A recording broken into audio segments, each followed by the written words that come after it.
Hello, my name is Catherine Jordan, and I am going to be reading the story Panty Lines from the anthology collection Hellbent, Volume 1, published by Sunbury Press. Hello, I can see you now. I set down the remote, having just finished binge-watching a new series on Netflix. My husband sat at his desk, closed off in the den, reading student papers. "I'm going to bed," I said, as I peeked in on him. He got up and followed. Upstairs in the bedroom, I whipped off my t-shirt and jeans and hopped under the covers. Moonlight lit up the bedroom with a soft glow. He crawled into bed with nothing except his sex face, a half smile through parted lips and a glaze in his eyes. The familiar look told me he wasn't quite ready for sleep. I noted the glare on the clock by the bedside table. 12:43 a.m. He crawled on top of me, slid a finger under the waistband of my underwear, his hand still quite adept and his passion just as urgent after all these years. "Where's the lace?" "Lace?" I asked. "Yeah, lace, that frilly stuff. The pair you have on?" He peeked under the covers. "They're stretched out and huge." He tugged on the waistband and I heard a rip. "There's a hole in them, too. They look like they're about to disintegrate." "Well, buddy, so am I. Off you go." I pushed him aside and rolled out from underneath him. "Oh, come on, babe," he said as he sat up. "Don't be that way." "How is it that you are noticing them right now?" I asked. He shrugged. "I've noticed them, but never said anything. I don't know. I thought maybe you could wear pretty panties, like the kind you used to wear when we got married. Not those granny panties." "I am a granny panty lover," I said. "Generic, nude-colored, so they blend in with my skin tone whenever I wear pants or skirts. They're cheap and practically disposable. They're comfortable and hold all my bits and pieces in place. Besides, no one else sees them." He looked up over his eyebrows at me. "I see them." "Sorry to disappoint. I don't have any lacy underwear." "Well, can't you go buy some? You like to shop, don't you?" "Oh, yes," I said, my voice thick with sarcasm. "We women love to shop. But, Mr. History Professor, I figured you'd appreciate the story behind each rip and thread of elastic in this well-aged pair of underwear." He replied with a grunt. "What about your underwear?" I asked. Maybe I'd like to see you in a pair of boxers with less gut hanging over the waistband." "I wasn't trying to pick a fight," he said. "I was only hoping for a little change." He rolled away, turning his back to me. "I didn't know a pair of underwear could be so capable," I said. "Yeah, it can," came his muffled voice. As I lay in bed listening to my husband toss and turn, I tried to remember how things were years ago when we first married, but it was difficult. We had fallen into the rut that married couples often do as they get comfortable with each other. We had always enjoyed each other's company and had fun, but spontaneity had taken a back seat. Sex was something we now planned. When I asked for a back rub, that's really all I wanted. We hopped into bed because we were tired. If my husband rolled over on top of me, it was because his large 6-foot frame took up half the bed, and then I'd nudge him away. We had been married for over 20 years. I didn't think I needed frilly underwear anymore. I never had matching bras and panties. It seemed like such a waste of time and money. Admittedly, my underwear did nothing to get the juices flowing. Even my bras were boring, barely functional. I released a deep sigh and decided to go shopping in the morning. The perfumed boutique had racks and open dressers filled with panties. Pretty? Yeah, they were, with racy names like Darling Pink, Licorice Black, and Hot Tamale. They were soft, too, I noted while fingering the delicate satin and lace trim. Dozens of colors and styles were on display, and the choices overwhelmed me. I needed to have an open mind. I had to be willing to surprise not only my husband, but myself. "Don't automatically go for the plain black," said the voice in my head. "Yes, it's flattering, but pick a shade that says something about you." "What about me?"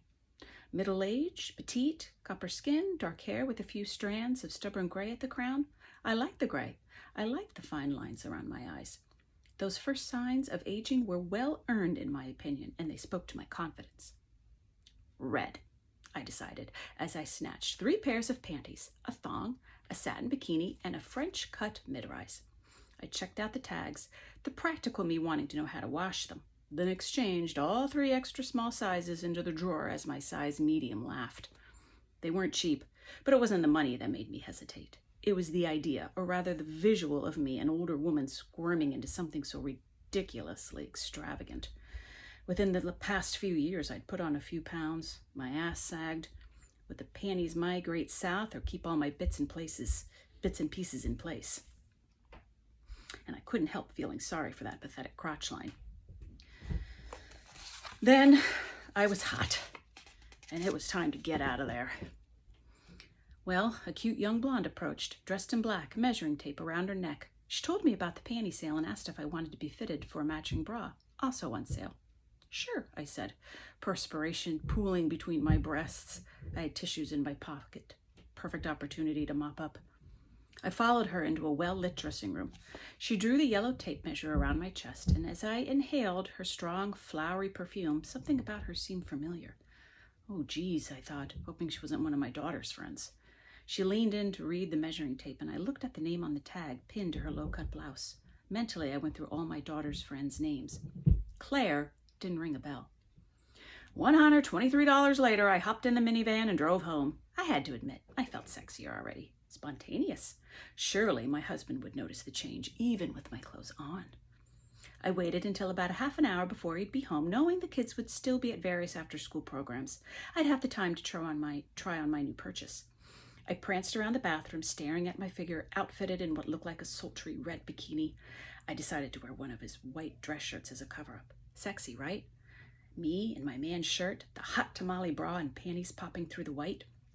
Laundry day, had come and gone, so I pulled his shirt out of the hamper. As I slid into the sleeves and cinched the oversized collar around my neck, I smelled a distinct flowery smell. Perfume. Women's perfume. Wait, that smell. I buried my nose deep in the collar and inhaled, closing my eyes, focusing on what took shape in my mind. A delicate young face with blonde hair, dressed in black, with a measuring tape around her neck. Shit. A memory formed from one of my husband's conferences. I had met her about 6 months ago.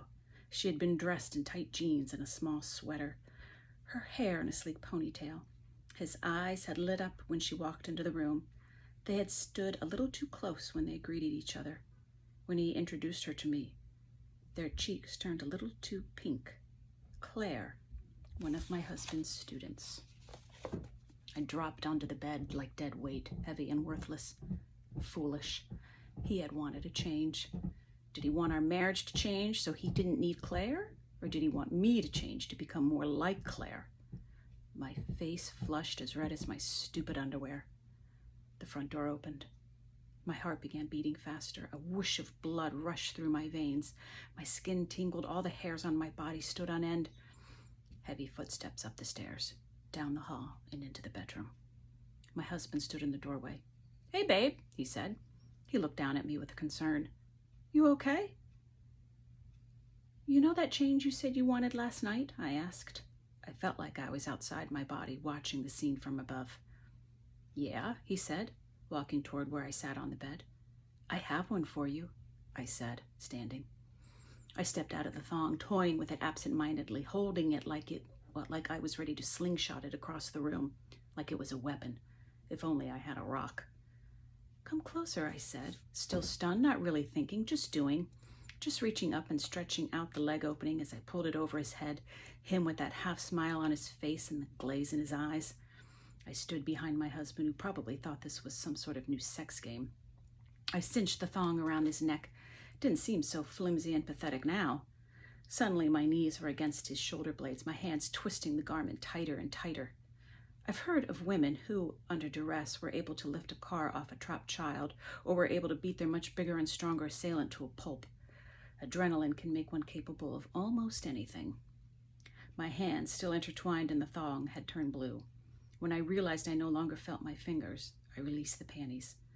My husband pitched forward slowly, falling like a tree onto the bed. He lay, belly down, his face also blue, eyes bulging, half smile drawn into a grimace. What have I done? I asked myself, my heart heaving, chest, fingers throbbing. The voice in my head responded. He had hoped for a little change. You gave him a big one. Hope you liked my story. I've got many more, and hopefully I'll see you all around StokerCon. Please say hi to me. Bye.